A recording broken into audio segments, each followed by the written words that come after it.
Hello dear learners, welcome again. Today's video basically it's covering about, you can see that we are discussing southern blotting technique. Now southern blotting technique is one of the important molecular diagnostic techniques. Basically there are list of techniques which are used to detect the macromolecules like DNA, proteins, RNA in human body. These kinds of molecules are basically utilized by the researchers for the expression of genes in the cancer research or so many other diseases. So in order to do that, we have list of techniques. One of the important techniques among all these techniques is southern blotting techniques. I am going to cover a series of these techniques, including southern blotting technique. Next video will be covering the northern blotting technique, and then third will be western blotting technique, and one more is there, which is ELISA method. I have already discussed this content in one of my videos, so you can check it out if you haven't checked it yet. So let's start with this technique called southern blotting technique.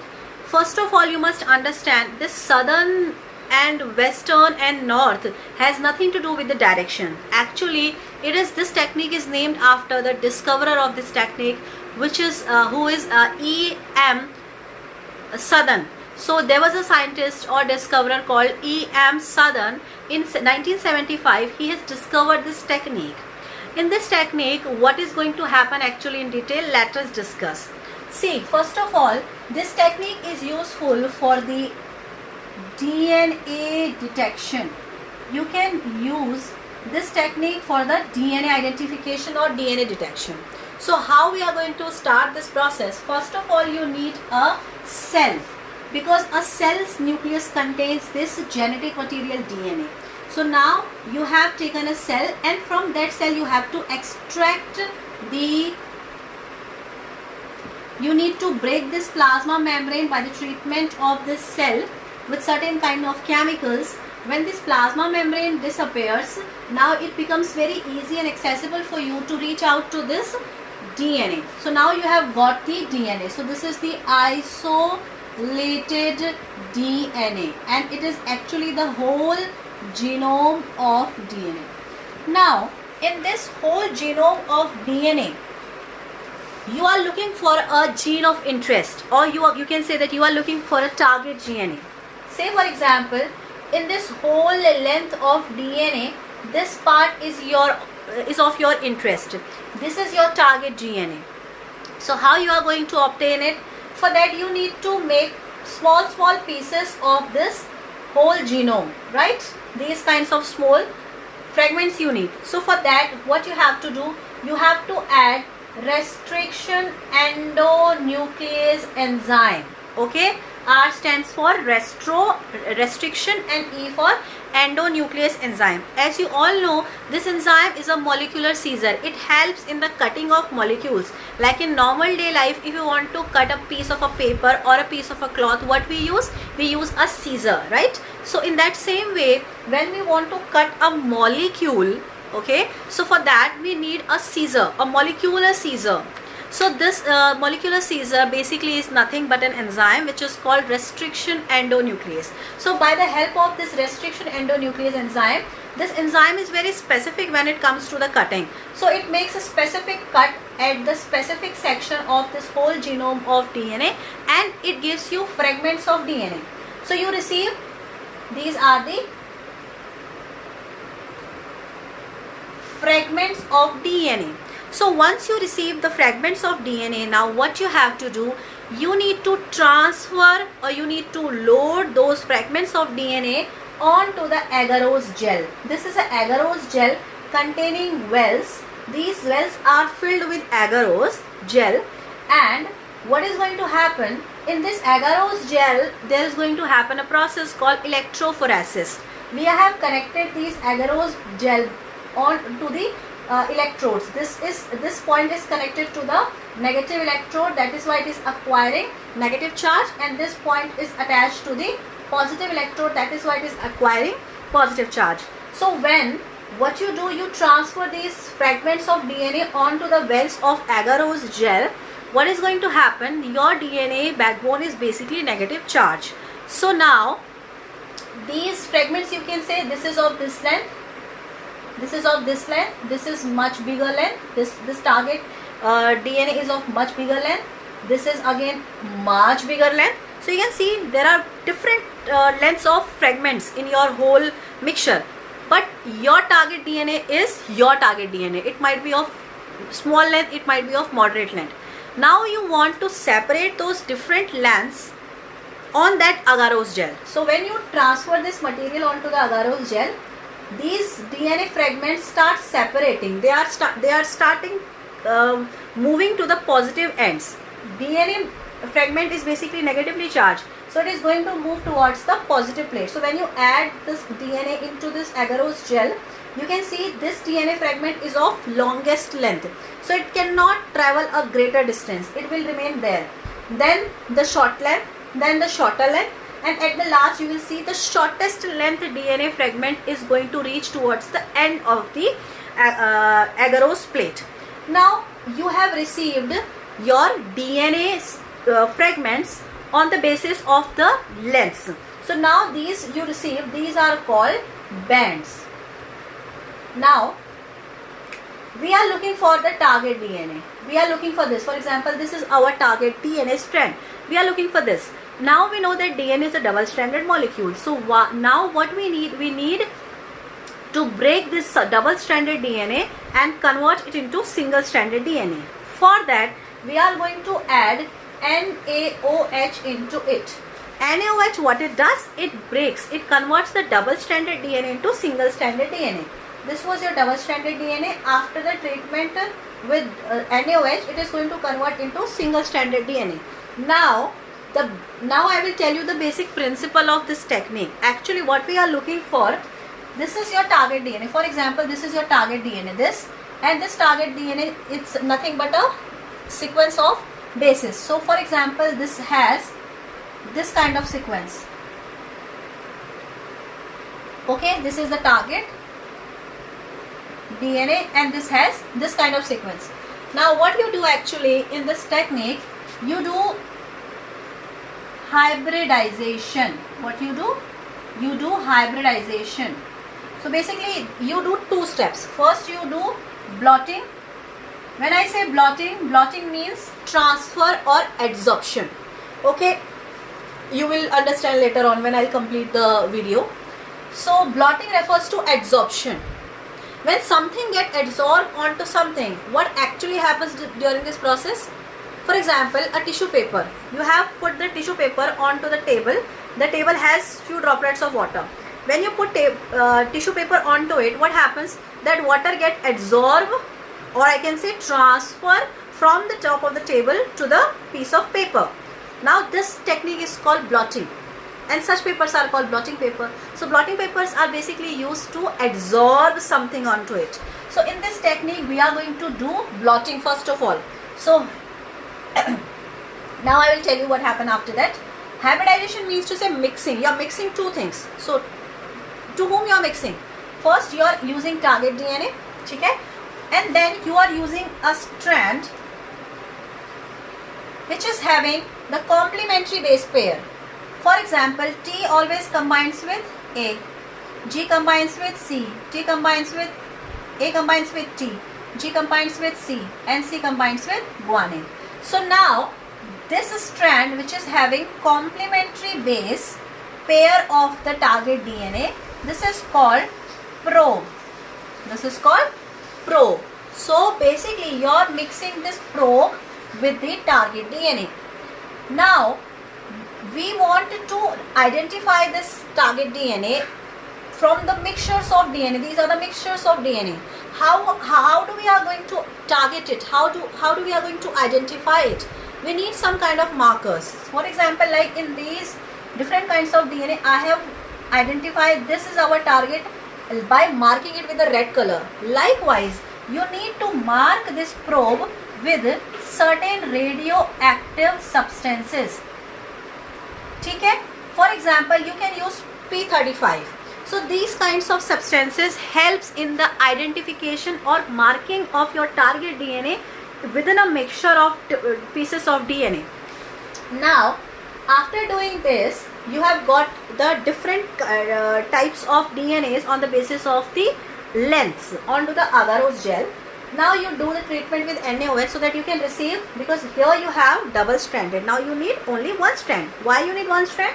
Because you want your probe to combine with the target DNA, because your probe is having that component, a marker by which you can identify your target DNA. So you need to combine this probe with the target DNA so that you can identify the target DNA, because it is going to combine with it and it is having a radioactive substance labeled on it. So it will help in the identification. Now the uniqueness or the popularity of this technique is basically what is about the adsorption of this agarose gel containing DNA pattern onto the nitrocellulose filter paper. See, this agarose gel is very weak. It doesn't have that enough amount of strength, so that when you transfer this agarose gel, which is having a different single stranded DNA, when you transfer this onto the X-ray plate, gel is a very soft thing. It is a very weak and delicate material. It get break down. So the accuracy in the identification of the target DNA might be errorful. You cannot have the accurate results. So for that you need a paper or something which is having more strength than the agarose gel. So what you do, you transfer these DNA onto the nitrocellulose paper. Actually what you are doing, this agarose is having a pattern of DNA. Now you want to transfer this pattern of DNA, or you want to imprint all those pattern onto the nitrocellulose filter paper. Now see, paper is very easy to handle. You can handle a paper. So nitrocellulose filter paper was used by E.M. Southern. So, and this has enhanced the accuracy of this technique. That is why, to give him honor, this technique was named after him, Southern blotting technique. So I will draw the structure, what is actually done. See, I will rub this portion. First of all, there is a tray. Okay, this tray is filled with buffer. Alright, after the buffer we add sponge. This is a sponge. Over this sponge I will use this agarose gel. Okay, so this is the agarose gel, which has, this agarose gel has different single stranded DNA, and along with it, it has our target DNA, this target DNA for which we are looking for. Now we want to transfer this pattern of DNA onto the nitrocellulose paper. This is nitrocellulose paper, filter paper, and you put some paper onto it, right? And on the top of it you press these papers with the help of some weight. So for example, you have put 5 kgs weight onto it. So what will happen? This weight from the top will create a pressure, and from the buffer solution the water molecule will move in the upward direction by the capillary action, and when water moves in the upward direction, this creates pressure from the bottom, and this promotes the transfer of these DNA patterns onto the nitrocellulose paper. So what is going to happen? This DNA pattern is going to imprint onto the surface of nitrocellulose paper. Now you have received these pattern of DNA onto the nitrocellulose paper. Like what we do in, you must have seen in the melas, when we go to the fair or a mela, there is this print. You have seen that there are certain blocks which has some design onto it. They apply a ink on it and they put it on your skin, and you got designs, beautiful designs over your skin.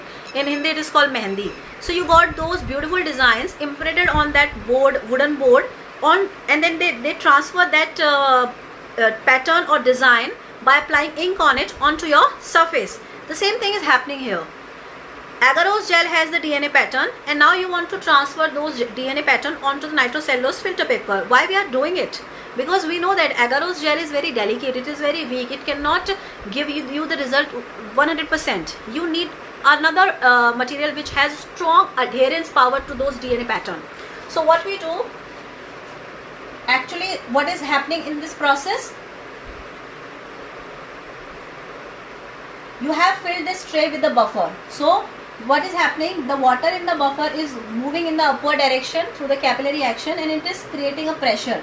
So this water is not it is reaching to the agarose gel, and it is allowing the transfer of these DNA fragments onto the nitrocellulose paper. So at the end of this process, what is going to happen, these two things are going to come in contact, and all the DNA fragments you have got on the nitrocellulose paper, or you can say that there is a replication has happened.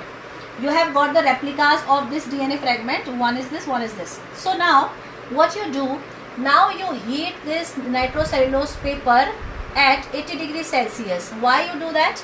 Because you want to retain that DNA fingerprint or DNA pattern onto the nitrocellulose paper. When you apply mehendi on your skin, what you do, you allow it to dry up, okay? Either you do naturally, or you do with the help of some heat. So likewise we are doing here. When we have transferred the DNA pattern onto the nitrocellulose paper, we are baking it so that the DNA pattern remain adhered onto the nitrocellulose paper. After doing that, what we have to do now, we have received this nitrocellulose paper, we have heated it at 80 degrees Celsius. Now nothing much is left. Now you need to transfer this nitrocellulose paper onto the, now before doing this we need to do the hybridization portion. Now we'll do this part. We have got this kind of strand onto the nitrocellulose paper, for which we are looking for. Now we will add our probe DNA, okay? This probe DNA will specifically bind with the target DNA, because you know that there are 1, 2, 3, 4, 5, 6, 7 different types of strand onto the nitrocellulose paper. When you do hybridization step, that means probing step, your probe will have complementary base pair only for the target strand. So these probe and these target DNA are going to combine with each other, they are going to bond with each other. So when they bond to each other, what is going to happen? Now what you need, the last step, you will transfer this nitrocellulose, you will put this nitrocellulose paper onto the X-ray plate, and you know that you have already labeled your probe with the radioactive element, and other than radioactive element there are another methods, like you can use chemiluminescence method, in which there is a chemical which has fluorescence property, which has light emitting property. So for example, these are the two strand of DNA, okay? Now I want only this segment, I want to this is only the part which I am interested in, I want this part only. So what I am going to do, I am going to break this bond, I am going to replace this marker with another marker which is having light onto it. So when this light containing marker will come in close contact with it, it will bind with it, and I will easily locate this strand, because it is imparting light onto it. So when you put this nitrocellulose filter paper which has been hybridized with the probe DNA, you will put it onto the X-ray plate, and you will see there is mark due to the radiation emitted by the X-ray, by the radioactive substances attached to the probe. So this is called audio radiogram. So you will receive, after putting the nitrocellulose paper onto the X-ray plate, you will receive audio radiogram, and from this audio radiogram you will easily interpret whether this DNA is having gene which are in expressed form, which are in cancerous forms or not. So this is basically all about the southern blotting technique. So I hope you have understood this technique. I will just give you a quick revision for that. What we do in southern blotting technique, we identify or detect the DNA, okay? For that what we do, first we extract the DNA, then we isolate that DNA, and after isolation we load this DNA into the agarose gel, priorly treating it with restriction endonuclease enzyme. So the fragments of DNA reaches to the agarose gel and they got separated by gel electrophoresis technique. So after that we treat it with NaOH to convert this double-stranded DNA into single-stranded DNA. After that we transfer or we blot the pattern of these DNAs onto the nitrocellulose filter paper for the easy convenience and for enhancing the accuracy of audio radiogram. For that we have done this procedure. Okay, and remember, always remember, you cannot change the order or the sequence or the fashion of doing this. You have to follow the same procedure or the same manner. After transferring of the material onto the nitrocellulose paper, we wanted to improve the adherence of the DNA onto the paper. So for that we heat the nitrocellulose paper. After heating we do the hybridization step, okay, mixing step, in which we add our probe onto the target DNA and it combined with each other, and then we put this filter paper onto the X-ray. Due to the already labeled radioactive isotopes onto the probe, it will start emitting radiation, and due to that radiation there will be mark onto the audio radiogram. So this is how we can use this technique. I hope this you have find out this content informative. In the next video I will be covering the another blotting technique. Thanks for watching my content.